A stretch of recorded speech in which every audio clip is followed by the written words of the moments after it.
కుంభవృష్టి గ్రేటర్ హైదరాబాద్ ను కుమ్మేసింది. మునుపెన్నడూ లేని విధంగా జనావాసాలు జలసంద్రంగా మారిపోయి నగరవాసులు గగ్గోలు పెట్టారు. ఇళ్లలోకి నీరు వస్తూ వాహనాలు నీట మునుగుతూ నానా తంటాలు పడ్డారు.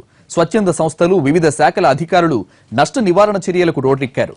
అయినా జీహెచ్ఎంసీ పరిధిలోని కార్పొరేటర్లు మాత్రం ఎవరికీ కనబడలేదు. డివిజన్ల ప్రతినిధులు ఏమైపోయారని జనం ప్రశ్నిస్తున్నా బయటకు రాలేదు. అసలు వారు ఎందుకు అజ్ఞాతంలోకి వెళ్లారు? చేతి చమురు వదులుతుందని భయపడ్డారా? నిధులిస్తే రంగంలోకి దిగుదామనుకున్నారా?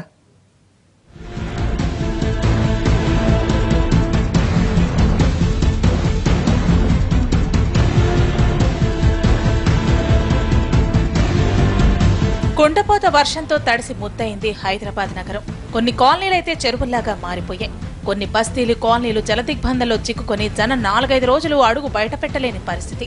ఇలాంటి సమయంలో తక్షణం స్పందించాల్సింది స్థానిక ప్రజాప్రతినిధులే, అంటే డివిజన్లకి ప్రాతినిధ్యం వహిస్తున్న కార్పొరేటర్లే. కానీ అదే విచిత్రమో, సింహభాగం కార్పొరేటర్లు చూద్దామన్నా కళ్లకి కనిపించలేదు. సాయం సంగతి దేవుడెరుగు, కనీసం పరామర్శించిన పాపానైనా పోలేదు. దీంతో కార్పొరేటర్ల దర్శనం లేక ఏమిటి కర్మని తిట్టుకుంటూ జనం నీళ్లలోనే గడపాల్సి వచ్చింది.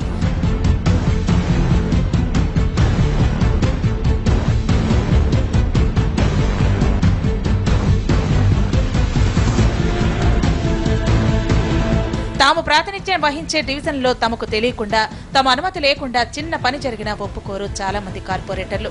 కొత్త పోల్ వేయాలన్నా, నల్లాగుంత తవ్వాలన్నా, డ్రైన్ క్లీన్ చేయాలన్నా కార్పొరేటర్లకు సమాచారం ఉండాల్సిందే.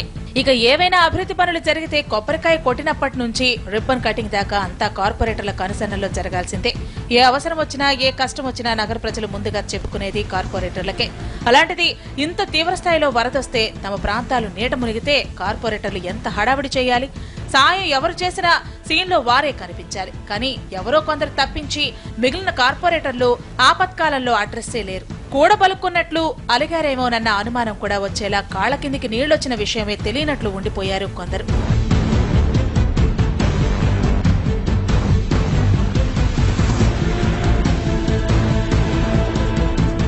జీహెచ్ఎంసీ ఎన్నికల్లో తొలిసారి గులాబీ జెండా రెపరెపలాడింది. 150 డివిజన్లలో టీఆర్ఎస్ నుంచి ఏకంగా 99 మంది కార్పొరేటర్లు గెలిచారు. దీంతో నగరంపై అధికార పార్టీ పూర్తి స్థాయిలో పట్టు సాధించినట్లయింది.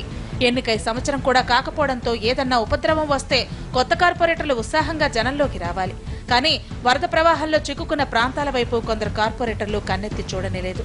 నిధులు లేకుండా వెళ్లి ఏం చేసేదన్న నిర్వికార ధోరణితో వ్యవహరించారు కొందరు కార్పొరేటర్లు.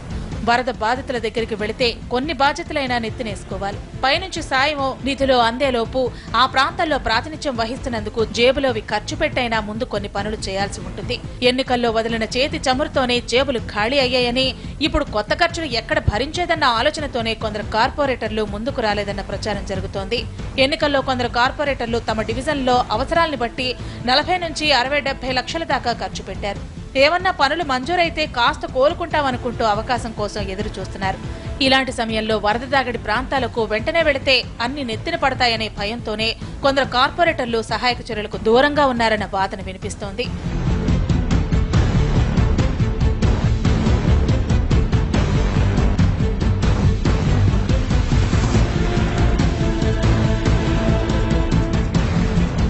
కేటీఆర్, తలసాని శ్రీనివాస్ యాదవ్ సహా నగరంలోని మంత్రులు వరద ప్రాంతాల్లో పర్యటించారు. మేయర్, డిప్యూటీ మేయర్ కూడా దగ్గరుండి సహాయక చర్యల్ని పర్యవేక్షించారు. కానీ కొందరు కార్పొరేటర్లు మాత్రం పత్తా లేరు. కార్పొరేటర్లు ఏమైపోయారన్న విమర్శలు రావటం, అధికార పక్ష పెద్దలు కూడా దీనిపై స్పందించడంతో కొందరు కార్పొరేటర్లు తప్పదన్నట్లు ఆలస్యంగా కదిలారు.